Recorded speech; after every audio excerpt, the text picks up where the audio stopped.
Breaking news, the Chicago Bears win total has been revealed for the 2023 NFL season. What is going on, y'all? Faiz Sports all back at it with another video talking, of course, some NFL here to talk about the Chicago Bears. So if you're a Bears fan, please do hit that big red subscribe button, people. It helps me out a lot by you guys supporting the channel. Make sure you hit the bell icon so you're notified every time I drop a new video because I do so very, very often. All right, so let's get into this, people. So DraftKings Sportsbook revealed the Bears win total for the 2023 NFL season. It is set officially at 7.5 wins. So if you don't know what this is, this basically means that DK is saying that you can go ahead and take the over or the under on the Bears at 7.5 wins. So if you think the Bears will win more than 7.5 games or less than 7.5 games, you can go ahead and pick. All right, that is what the line is set at. Okay. And this is interesting and very fun to talk about. So let's dive right into this, okay? Last year, the Bears win total was actually set at 6.5. So it has not gone up much at all. It's only gone up one game. So even with all of the improvements that the Bears have made so far in free agency, right, with getting guys like DJ Moore and getting guys like Tremaine Edmonds, Vegas still thinks it's only worth one game. So Vegas isn't overvaluing the Bears. They're saying 7.5. I would have thought maybe, it would have opened at 8.5. But again, one game, even increasing it by that means a lot. So to me, taking a look at this line here, you would think, Faiz, if it was set at 6.5 last year, and by the way, I wanted to take the under last year. I did take the under. I think just knowing, even as a Bears fan, like they did not have talent on this roster, and you just have to be a realist and know that this team wasn't very good or wasn't going to be very good. And so, last year, 6.5 wins seemed like a lot, but 7.5. Does that mean now with the improvements and the draft still coming up that we hammer it? Not quite. Here's why. Let's take a look at the Bears' opponents for the 2023 season. The schedule's not out yet, but the opponents have been set, right? And schedule matters a lot, right? You could have a very easy schedule or you could have a very difficult schedule, and it doesn't matter kind of what team you are, what schedule you kind of get put up with kind of determines really the record in a way, right? Not all of it, but in a way. And I went through the schedule here. I got to pull up right in front of me, and I thought, okay, what are all of the wins that I can say are like, all right, easy dubs, right? What are all the games, I should say, that are easy dubs, that are like Bears are playing the inferior team, they're playing the worst team, the Bears are the better team, all right? And taking a look at the Bears' schedule, their opponents for next year, the Bears are playing, obviously, the NFC North Division. We know that. But they're playing the AFC West, which I think is the hardest division in football, with the Chiefs, Chargers, and the Broncos, and the Raiders. And then they're also playing the NFC South, which I think is the worst division in football, with the Panthers, Falcons, Bucks, and who am I missing? And the Saints, yes.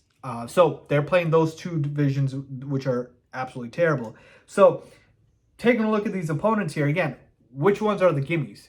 And I thought, okay, Falcons and Panthers should be, not to say easy wins, because no win in the NFL seems easy, but you get my point here. I would take the Bears over these two teams. All right, the Falcons are rebuilding, so are the Panthers. Yeah, they did add some talent, but I still think the Bears are better, and I don't think I would get a lot of pushback on that. Okay? Then I thought about the Bucks.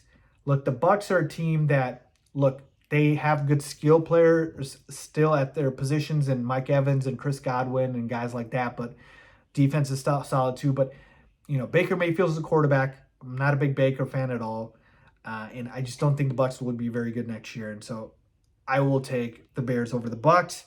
They played the Commanders, tough team. I think we lost to them last year. I can't remember. I think we did, but I would still take the Bears over the Commanders, but it'll be close. And then the Raiders with Jimmy G. Even with Derek Carr, I would have probably still said, look, the Bears can beat the Raiders, and I still stand by that. So that's 5 games right there. And then the 6th one I thought about was the Cardinals. Cardinals team that also is kind of very up and down. You can never trust this Cardinals team. And I don't know. I just don't think they'll be very good. Their defense isn't very good. So really 6 games right there. But I don't think they're all gimmies. I think these are all winnable games. And that's maybe what I should say. These are winnable games. So best case scenario, you win all 6 of these games. And then what else? Maybe you beat the Packers once, now that they have Jordan Love, and I'm not as scared of the Packers, right, with them not having Aaron Rodgers. Maybe you beat the Vikings once or the Lions once, but the Lions are very good. it's not a gimme to say we'll get at least one game with the Lions. We can't say that anymore, right? The Vikings did get a lot worse, so maybe we can get a game from them. So 6 games there, a game with the Packers, a game with the Vikings, that gets you at 8, and now you're over the 7.5, right? Because the rest of the schedule, I mean, you play the Chiefs, you play the Chargers, you play the Saints, you play the Browns. Like, those are all tough teams. Even a team like the Broncos, which they were terrible last year, but I think they got a lot better in the offseason, beefing up that offensive line. Russell Wilson should be better. They added Sean Payton. Like, you get the point here. And so ultimately, folks, I think it really depends here what the Bears also do in the draft, but this is year 2 of the rebuild. All right, this is year 2. Last year, the Bears won 3 games. So if they just win 6 games, they've already doubled their win total, right? Now, you certainly can't go last to first like the Jaguars did. And maybe in the NFC North, you don't need to win a lot of games to win the division. The Jaguars won their division last year going 9-8.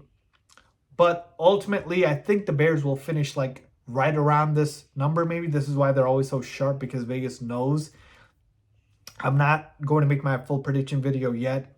Obviously, when the schedule comes out later this year, I will. But, the Bears have a chance to go over this win total, but it's tough. Right now, I'm leaning kind of towards taking the over, but barely, just because, again, I think they'll improve a lot, and I think Justin Fields will take another step forward. But the Bears' schedule is not a gimme. It's just not, right? So we have some tough teams here that we have to face. Again, like I said, the Chiefs, Chargers, Browns, Saints, Broncos, your division as well. So it's tough. I'll lean towards going, slightly over, but let's see what happens. What do you guys think, man? 7.5. It's a tough number that Vegas put out there. Do the Bears go over or under that number, looking at their opponents for 2022 NFL season? Let me know what you guys think. Leave a comment down below as always. Thanks for watching.